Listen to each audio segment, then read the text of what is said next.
do sleep as well sometimes. That long list of things. One of the lovely things about being independent is that you get to do a very wide range of very interesting things. So, I don't know if I can turn this around a little. Being a bit short, I don't like standing behind that, but then I can't see that. Okay, let's go like that. Okay, right, originally I thought I had to follow David, and I was extremely daunted, and I was very, very relieved to find out that Cassandra was going to be in the between. But what I'll do, really, is bring these two movements together. My two passions throughout my life have been early years education and nature. Started with nature, came through to children a bit later. But, you know, young children and nature go together, don't they? They just belong together. So what I'm going to do with this talk is I work as a consultant, an independent consultant for outdoor provision. And my focus is very firmly on making sure, trying to advocate, trying to support that all children get to go outdoors as much as possible in their lives in educational settings.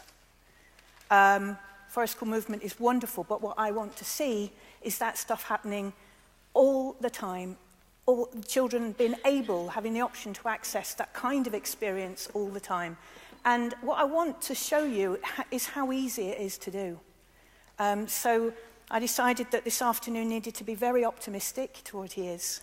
I want to keep on the very optimistic road and say to you that this is not a difficult thing to do, and it is our absolute duty to make sure that children have access to nature in their lives throughout every single day of their life, wherever they are, and in my case that means within early childhood settings. So this is what I said I would look at, for me natural play, the word natural play, is as much about the child's own internal natural curriculum as it is about the child being in and with nature, learning through nature, alongside nature, but drawing on the child's own natural processes of learning, what I think education really is. And it's through that connection with nature and the richness of nature that we support the child to build the resilience that gives them the curiosity to do the learning that they need to do. So I say this, other than the colour of the hair and the fact that this is in Denmark, this is me. When I was a child, this is the kind of thing I was doing. And specifically, I've put a picture of digging the soil because I spent a great deal, people know me, I've written a book called Making a Mud Kitchen. I am really interested and keen on mud and mud mixing and the alchemy that goes on when children interact with mud and water. And my experiences in my childhood, Wendy, you were describing your mum, that's me. In my childhood, I must have been exposed to so much of the natural world through playing with it, through interacting with it, that I fell in love with it, particularly rocks and soil, but also with anything to do with nature and natural processes, such that when I go for a walk with people, I'm saying, oh, look, and they're not aware of it, and they're amazed at how much I see, and I'm not, because it's there, and my childhood must have led me to know about it. What I know for sure is that my interactions with the natural world as a child, my outdoor childhood, which it was, like most people my age, very, very much outdoors, caused me to fall in love with the world and grow up being intensely curious about nature and natural processes, and grow up with more than a desire to care for the world, an absolute need to care for the world. So I began my life as a conservationist, as an ecologist, and then went into education in order to do something about it. Over the years, what's happened to me is I've become extremely aware of how much nature looks after children. And it's that feedback between the child and the environment that I'm particularly interested in. And I wanted to say with this picture is, I'm awfully glad that I had that childhood and that I have spent my life with this strength inside me that nature gives me. Such a simple but such a profound gift. I'm really conscious of it. And I found this statement by a 13-year-old that just resonated so much with how I felt.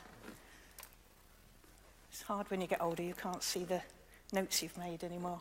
And really this makes us think, why is nature and caring for nature so invisible in our curriculum?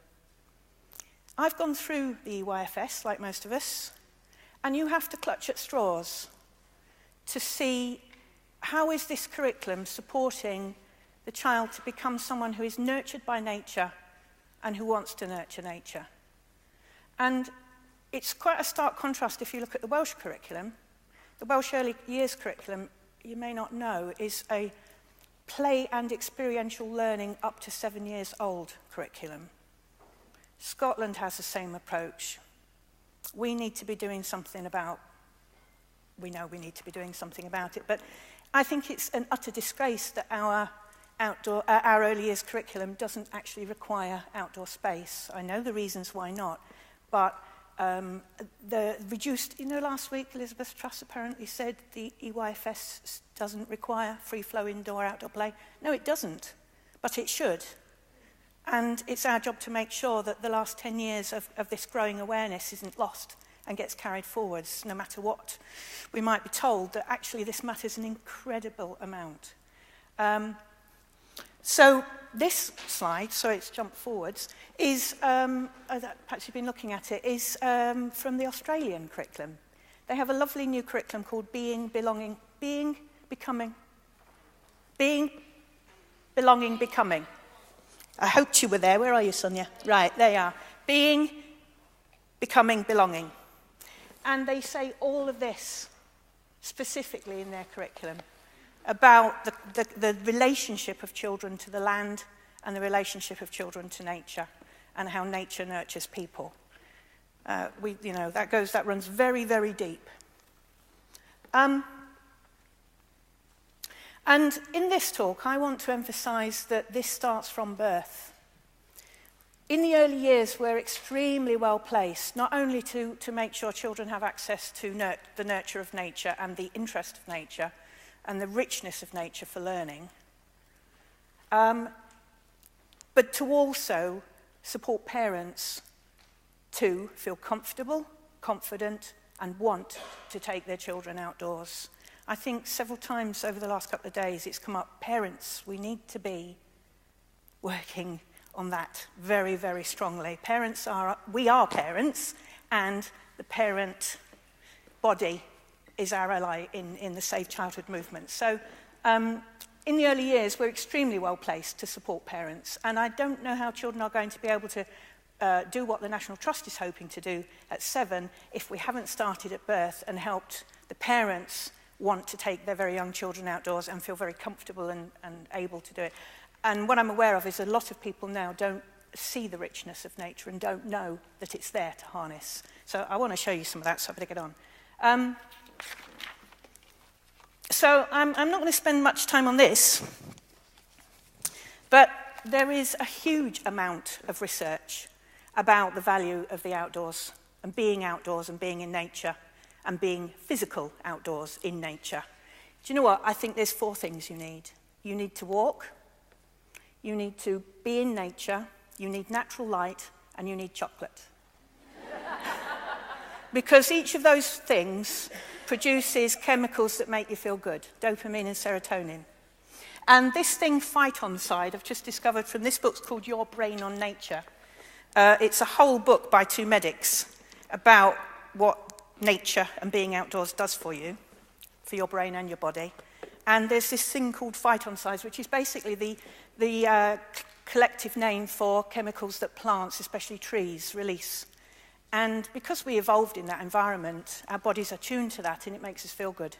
In Japan, they have something called Shinrin-yoku, which means forest bathing. And people are going into the forest to get good, like you might sunbathe, you forest bathe, and it's become a passion in Japan, apparently. So as you can see from the array of stuff I've put up there, nature and being outdoors has so many effects, not least that it is so incredibly full of interest. Children are tuned in. We're biologically tuned to need to know, and also biologically tuned to need to take care of our environment. And, you know, all of these things happen really simply through the stuff we can offer in the early years. I use this quote an awful lot from Rusty Keeler. He's an American who wrote this great book. It's a very emotive book, a very emotive side of creating natural spaces for children. And this is my experience. This is what I've always seen children as. And I think when they're in nature, this is what they are like. This is real child. The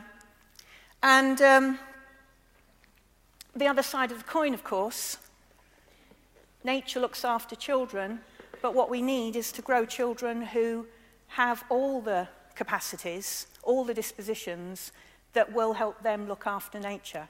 And it isn't just about the connection to nature, although that's what I'm going to look at in this talk. Two very, very important pillars. There may be others, but these are the ones that matter to me. And this is our pedagogy, this is our philosophical basis in the early years, is to create children who feel competent and have agency, people who feel like they can do something about it. We've had too much doom and gloom, and what we need is lots of optimism and hope. As the third one says, we need people who have the creativity and the persistence, the tenacity to deal with issues. See this lovely quote by Geva Tully? He's getting quite famous. He's developed an idea called Tinkering School in America. It started out as a summer school. It's just become a full-time school from kindergarten through to 16. And if you go on TED Talks, you can find out about it. But as he says, we need kids who see the really tough problems as puzzles and who have all the dispositions and abilities to do something about those. And alongside connecting children to nature, having them fall in love with nature and develop that feeling, I want to look after it, they also have to have these other skills. So now I'm going to give you lots and lots of gorgeous pictures. I'm going to go quite fast, but I decided that I wanted to just fill you up with optimism and show you how simple it is. Guy this morning talked about simplicity. You'll see simple stuff. You'll see stuff you did as children. And this is stuff that is extremely easy to do within an early years environment. Some of my pictures are a bit sort of visionary, and some are, what have you got when you've got tarmac? How can you do it? And I've said it's 12 wonderful suggestions, so let's take a race through them. And I wanted to acknowledge all the people who've given me images. The way I work is I collect images from all over the place, and people trust me to use them well. So thanks to those organisations and individuals and settings. So my first one of the 12 is to seek to create the environment that's full of nature as much as possible. Replace tarmac with different surfaces. Strive to create nature and vegetation as much as possible. And a lot of, I didn't say this, but when we're talking about, I said it starts from birth. A lot of my pictures are very young children because I want to really stress that this starts from birth or even pre-birth. And that babies and toddlers benefit from being outside from the word go. So I love the fact this child's got bare feet as well. That got mentioned this morning.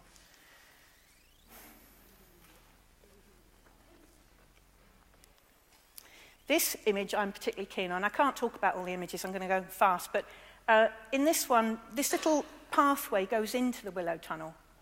So in order to get in the willow tunnel, you've got to go down the pathway, and the bit that really inspires me is that as you move down the pathway, you get stroked by nature. You get touched. You get this personal, intimate experience with nature, and that's what children must have. Growing beans to make a lovely environment. Runner beans are fabulous for creating upward space and interest. Making dens. This is just a little forsythia bush, but it's made it have that lovely feel of being in the wild. And I'm sure you did this as children, didn't you? Just take a couple of curtains, find a bit of a bush, and create that little world that's so incredibly important to young children. A second thing I think, my wonderful suggestions, is water. Water is a stunning material. It's utterly beautiful. It's very therapeutic. And it's one of the most important substances on the planet. Soil and water, probably and air, perhaps, the two most important things. So making sure that children have access to water as early as possible. Again, bare feet, note. I'm a bit of a fan for bare feet. It's as simple as that. That's a childminders group, and they've simply got a hose. If you put attachments on the end of the hose, you've got much more. But this little girl here, she got soaking wet because she turned the hose on herself, which is, of course, what children do. It's beautiful stuff. It's intriguing stuff. This child here, Tristan, is fascinated by the pathway that things take. So the hose pipe fed that fascination. And the outdoors and water itself is full of that. Being able to immerse yourself in water, and the all-in-one suits have made this possible. Note, this is just tarmac. Interacting with water, especially after it's rained or after you've been playing with water. Note the tongue. Third wonderful suggestion is the weather. When you were young, did you used to stick out your tongue to catch raindrops? My children took that further. If you put your face up when it's drizzling, that drizzle turns into kissing rain because the rain kisses your face. And my children used to ask me to hold them sideways so they got maximum kissing from the rain. Did you used to hold your coat out to get the wind to push you and try and lean into it and see if it would hold you up and things like that? I think children must have experience of the weather. And in our country, rain is the big issue. Rain is gorgeous. Children love rain. You know the rest. So rain really matters. I think rain is utterly beautiful and intriguing. In this image, can you see the drop there? The splat. Rain does beautiful things to the environment, intriguing things. It makes things change. It makes new things happen. And children are very responsive to the rain. This child is under a gazebo while the rain is beating on the roof of the gazebo. And this is her response to the energy of that heavy rain on the gazebo. Isn't it gorgeous? Ever so simple. And, of course, snow.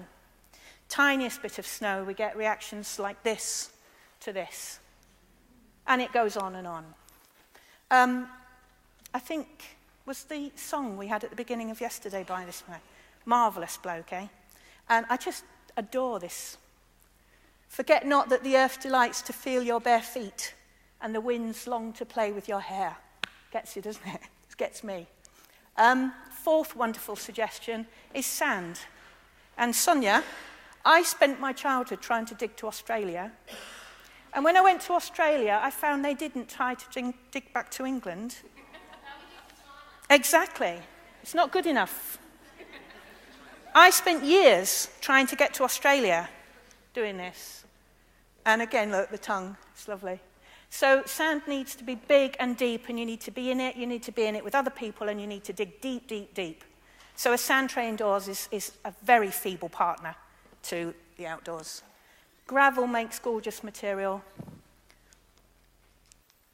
Stones are astounding.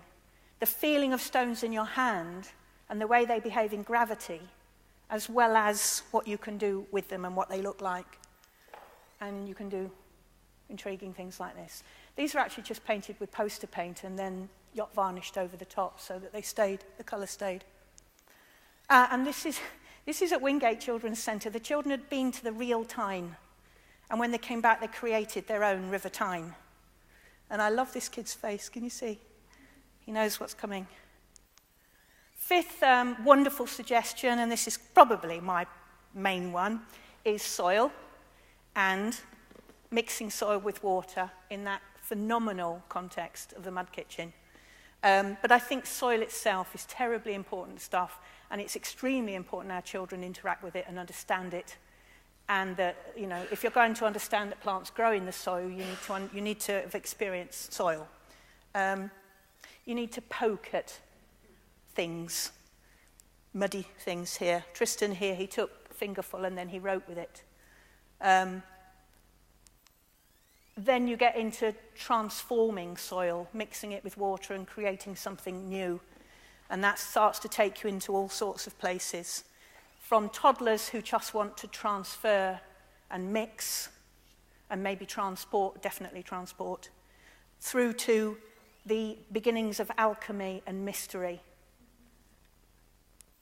through to the imaginative things of making cakes and pasta and pizza and stews and soups, and then witches' brews and potions. Did you make rose petal perfume when you were young? Here's a beautiful mud kitchen. This very satisfying little old cooker. She slammed the door, she turned the knobs. It was all done with a flourish. And this is an ice cream factory. At Wingate Nursery, the children were taking the material on the floor, taking it upstairs and running it down pipes into vats and making vats of ice cream. So this stuff just goes on. And taking you back to the barefoot. I think this is exceedingly important stuff. Sixth wonderful idea is wood. And wood is, obviously it comes in lots of different forms, but it's gorgeous however it comes. But I think there's something particularly important about a stick, isn't there? The Toy Museum in New York put the stick as the best toy of all time. I think you'd agree, wouldn't you? I think ball, box, stick. Cardboard box, ball, stick. That's it. You've got what you need. That's simple, but that's deep and profound. So I'm just going to look a little bit at sticks. You can see his reaction to sticks. These two children carefully selected the right stick for them, and so did this one. This was so appropriate to his personality. It was just magical that he chose this kind of stick. And as I say, wood itself, originally in this setting, because it's tarmac, they got the wood to make a habitat pile to get mini beasts, but it immediately was apparent to the staff that the wood was the play material. And they went and got lots more wood, and they did the mini beasts differently. Plant materials, here's another passion of mine, dandelions. We've just arrived at dandelion season. Last week they've come out, and the world is filled with this stunning plant. If I was designing outdoor spaces, I would make sure they had dandelions in them, because they are the richest play material, and they're also fascinating plants. But for gathering, for arranging, look at the intensity of that boy's involvement there. The way his hands and his body are speaking about how much this matters. To adorning and interacting, she's making a bracelet.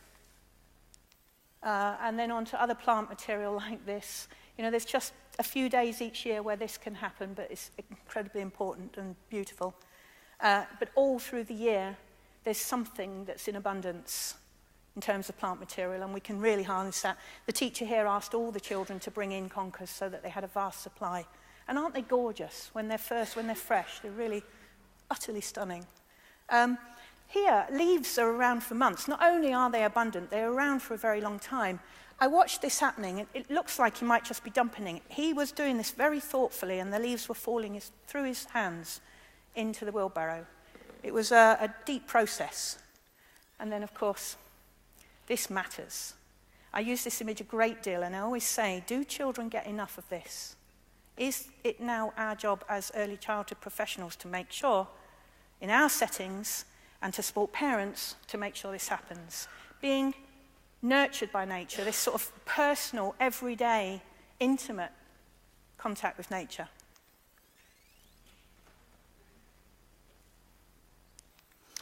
Eighth wonderful idea is gardening. This is deep, this is big. I think gardening must have a very, very ancient drive in us. This really reaches every part of the child in very deep ways. And it reaches parents too. It's very exciting stuff. So just some examples of gardening that you can do very, very simply. These pipes were by the roadside, and the people just asked the guys who were laying the pipes, could we have these bits? They said, yes, we could bring a truck full. And they came around with loads. Just using a tyre, this was very thrilling, the whole process here. Courgettes, trailing tomatoes. The following year, they did trailing strawberries.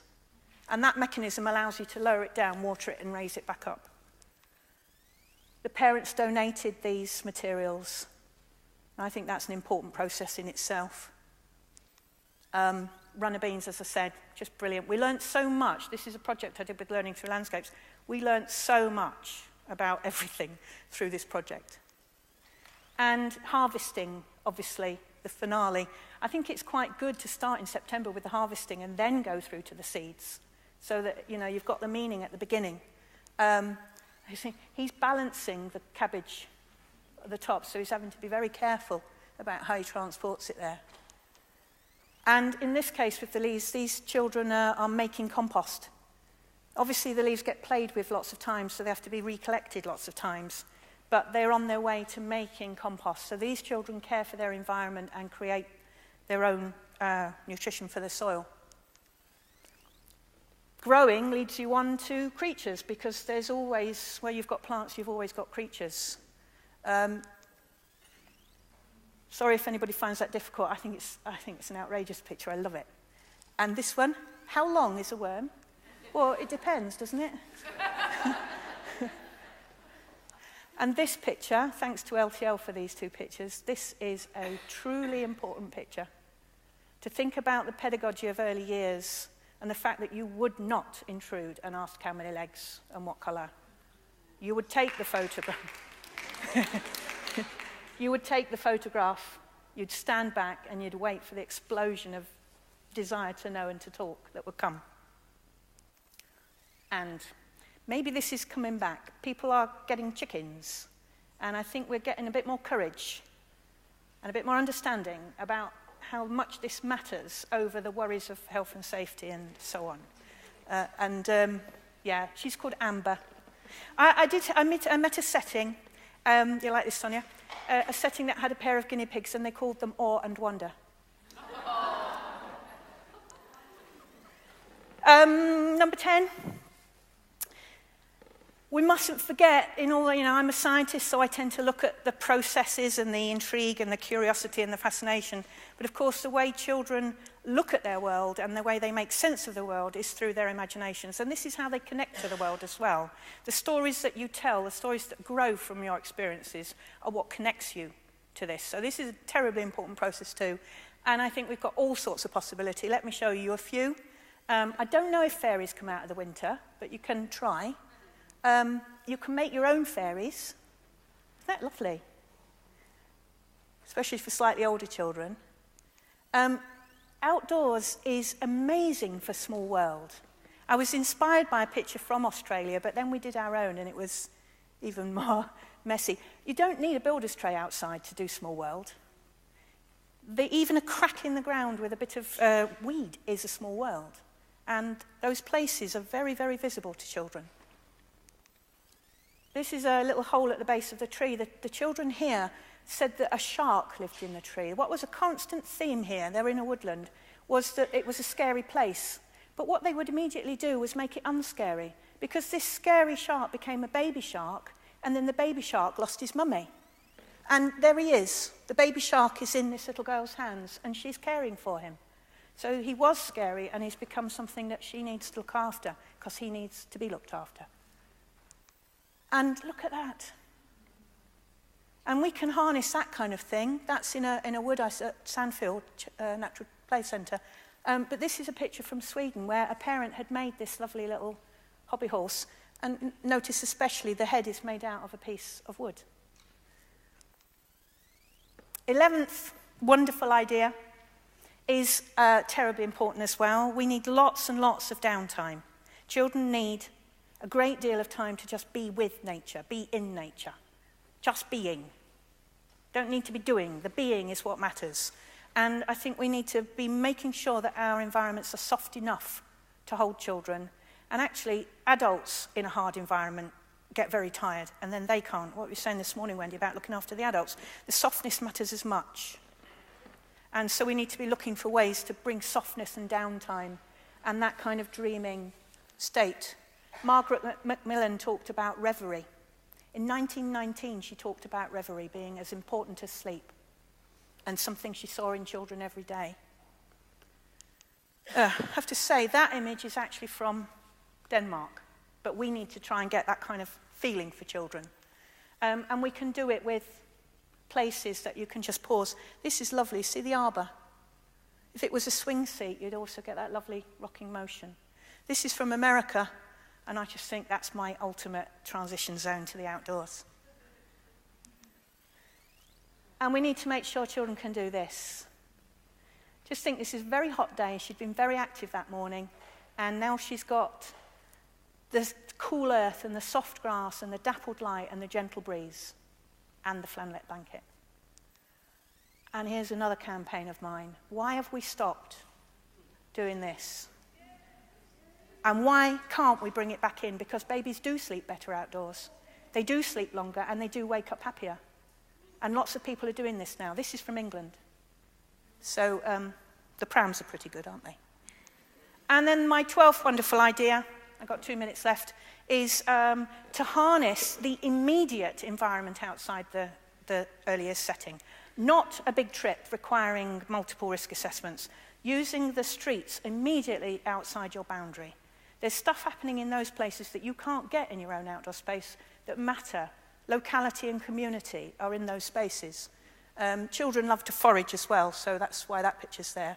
So this, I have a thing with what Elizabeth Truss is saying about France, because my daughter actually went to a gardery in France, and my experience isn't what she's talking about. But this is Germany. Can we perhaps look to some countries that are doing good stuff, or we know are doing good stuff? This is in Berlin, and this is an outdoor preschool that met in the park and went to the same outdoor space every day.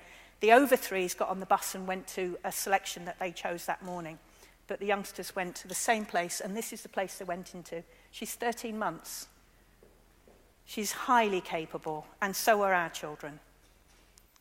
And in the streets immediately outside the setting, wherever you are, you've got stuff like this, puddles and reflections, and little tiny stuff. One of the great pleasures of being with small children is how they bring you back to noticing the minuscule. And it's stuff like this. This is growing just on the top of an ordinary wall at the end of a garden. Your streets outside your setting is full of nature and natural processes. So this is the end. I can't read this out because I'll break down. So can you just read it to yourselves? I can do the first part. When it gets to the word indestructible, I just can't carry on.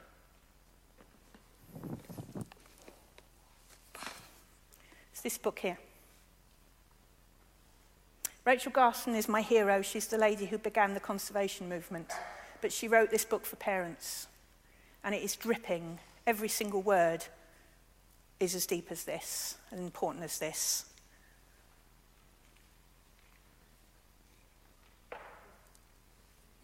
Yeah? Are you there? And, yeah, like I say, I can't read it out because it just matters too much to me, this. I can say this one. We must teach our children to smell the earth, to taste the rain, to touch the wind, to see things grow, to hear the sun rise and night fall, to care. So I hope what I've done is shown you that children and nature belong together. They look after each other. And we need to be doing this in these very simple ways. And we need to be helping parents want this for their children and be able to do this for their children. Thank you.